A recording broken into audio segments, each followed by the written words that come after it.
Welcome to part 2 of why I hate the black belt system. I could have kept going, and I didn't, so I chose to make this video a two-parter for the simple fact that sometimes you need a two-parter. Alright? The black belt system has its pluses and its negatives.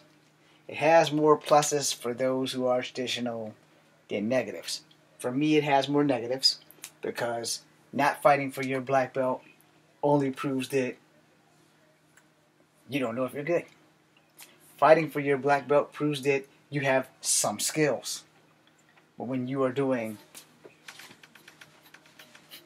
for your black belt and you have no combat experience, I fail to understand how anybody who has a black belt who's never been in a fucking fight besides tournament fighting in their life can honestly be called a black belt. However, that's the law of the land. You don't have to have been in any actual combat experience to actually have a black belt.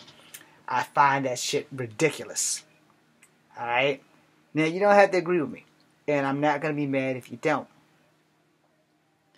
But I am going to say this.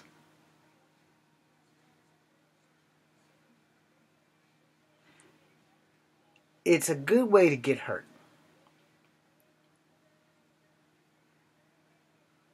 And the reason why I say that is because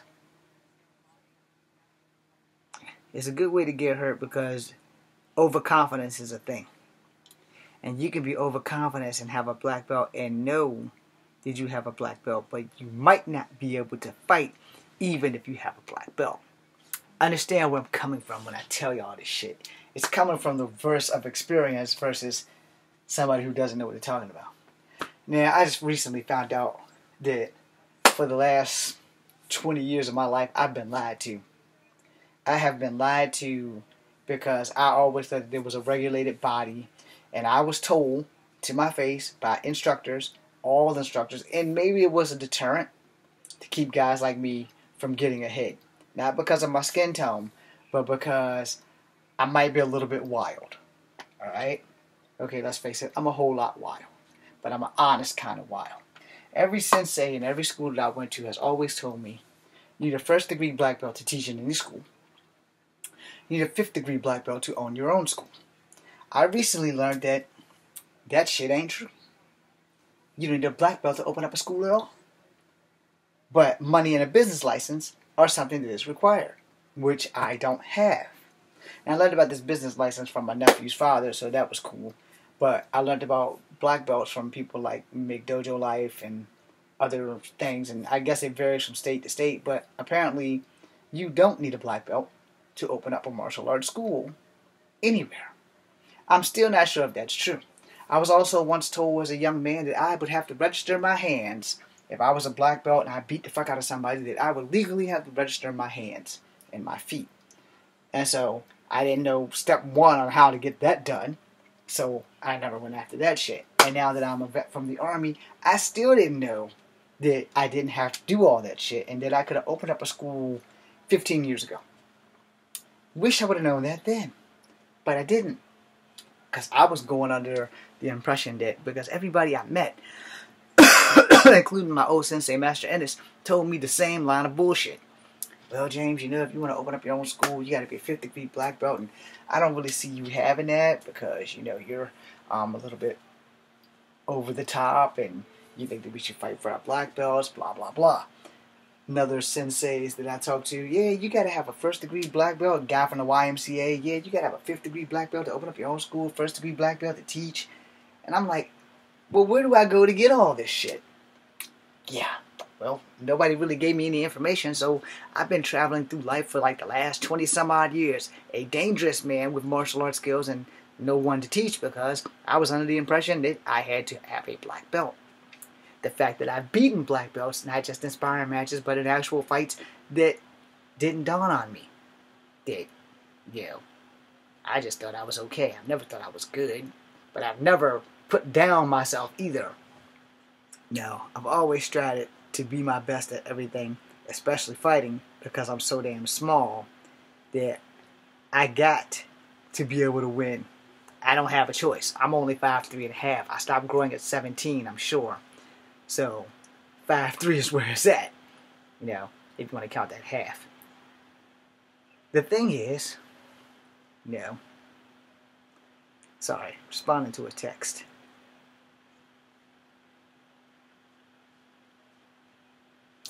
Sorry again.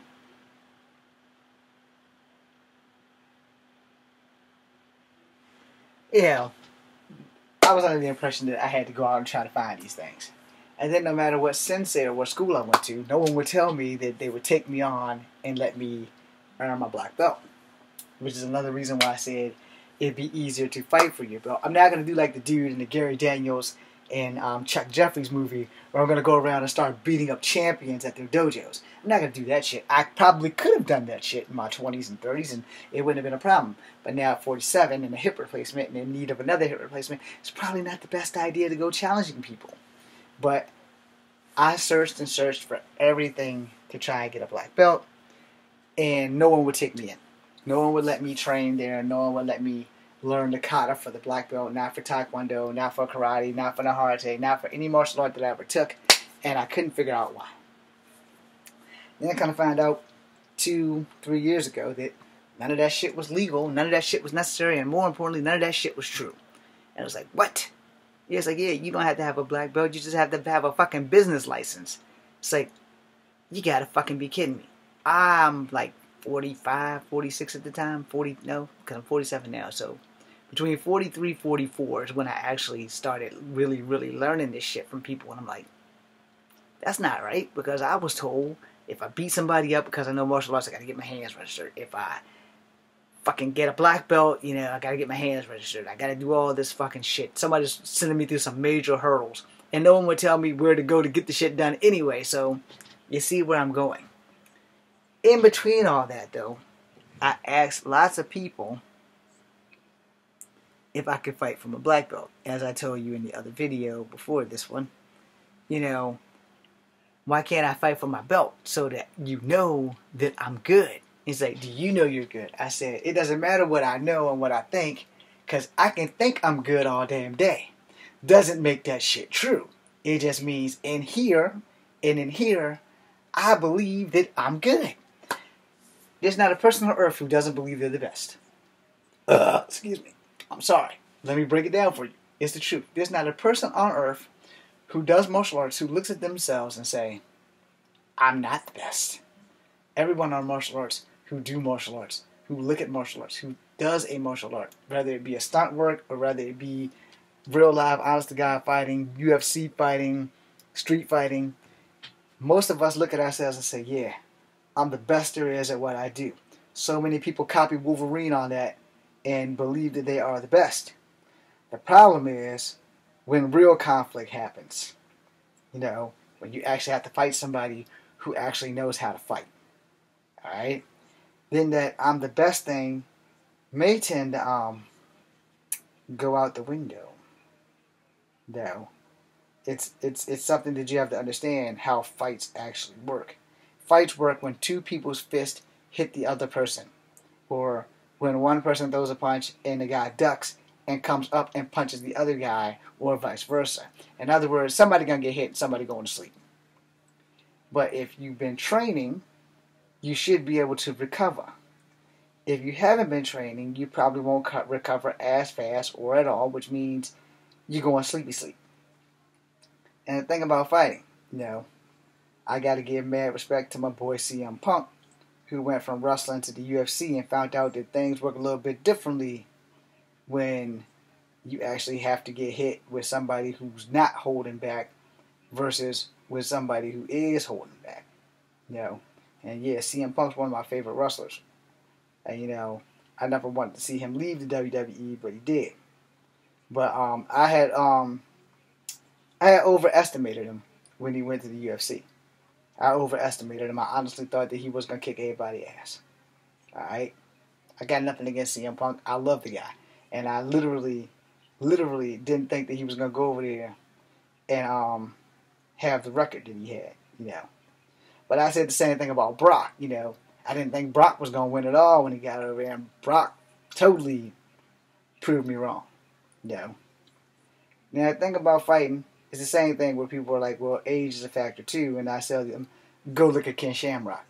age may have affected his body, but it damn sure didn't affect his skill level. You know, wisdom comes with age. You know what you can take and what you can't. But the problem is, the black belt system is a I'm going to fuck you every which way I can system. Because we don't fight for our belts. And when you don't fight for your belt, you don't know if you actually have great skill level, or is the song, is it all in my head? You know, you won't know until you actually are put to the test. And that's where people go wrong. So, if I can't fight for my belt, how do I know I'm as good as I think I am? You don't. And that's where shit go wrong. You start getting overconfident. You start underestimating your opponent. You start thinking that you can beat everybody until you get beat. But if I fought for my black belt, I would know my limits. If I fought for my black belt, I would know what I need to work on. We don't do that. You know, because we don't do that. And here's the thing. If you are very well versatile in your martial art, then it shouldn't really be a problem. If you're not very well versatile in your martial art and a few other martial arts, you may get fucked up. Now, simply put, if you fight for your black belt, you know what you can do. Where when you do katas and you break bricks and shit, you know you can break a brick. And you know you can dance a little bit. You know. Call, break a brick. Call, break a brick. Call, break a brick. While we're there, let me explain something to y'all real quickly. For those who are not very proficient in human body mechanics. This thing here is called a hand. When you close all your fingers together, it's called a fist. Inside this fist, under this skin, there are like 100 or so metacarpals that we all consider to be one bone. But no, it is a fuck ton easier to shatter your hand on a human face, as well as a wall, as well as a brick, as well as a board, than you think. You can drink all the milk in your world. If you have brittle bones, you're going to break your shit. If you're fighting somebody, boom, and you check their chin, and they have a jaw made out of granite, you're going to break your fucking hand. And if they have a glass jaw when you hit them, they're going to sleep. You won't know until you get hit if you have a glass jaw. Simple as that. I know I got an iron cheek. Alright? I learned that the hard way a few years back when I got trapped in a car in a seatbelt and a dude tagged me in the face twice. Wasn't fun. But I honestly didn't even know I could still take a hit. Now I know I can still take a hit. So I'm okay with that. But again, had I been more situationally aware that that was going to happen, then I wouldn't have had that seatbelt on. And that guy would be pushing up daisies and I'd be just getting out of prison. But anyway, the whole point of the matter is, if you can't fight for your belt, the belt system has a flaw. Because anybody can basically be a black belt. And I don't think that's right. I think that if you can beat a black belt, you should be a black belt. And by no credit whatsoever should that take away that black belt's black belt. That should have nothing to do with it. That just means you're at his level. You may have surpassed him because you beat him. Because I also think that you could add a going the distance rule. Alright? So let's say you can't beat him, but you can hang with him. He can't beat you, but you can't beat him, which means it's a level playing field. So you have earned your black belt as far as I'm concerned. Now, I think for every belt, that should be the way it goes. Because that way you know everything that I have taught you or that you have been taught will work efficiently. Now, the rules will be simple. No purpose arm breaking or leg breaking. You know, you're just going to go at it. But you're not here to hurt the person you're fighting. So even though I taught you how to break an arm, you don't do it. You know what I'm saying? If you do that, you're disqualified. And you will not get your belt. No.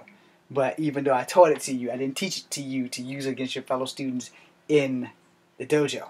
I taught it to you so that you would have it. But you must only use it outside of the dojo against someone who's just being a dick. But if you can go through the motion and fake it, I could probably slide a belt in there. But the thing is, you know, it is very bad to train someone that is aggressively evil, and so you want to be careful who you train. Now, at the same time, trying to be hypocritical, if I can't fight for my belt, I probably shouldn't be teaching anyone either. And that's the thing about black belts, because, you know, finding out that you don't have to actually have a black belt to teach martial arts is kind of a slap in the face for me, because I've been doing this since I was freaking 7 years old, and I'm 47 now. And when I found this out, I was kind of mad, because all those senseis, all those teachers, all those people that I asked, can I fight for my belt? And they would say no.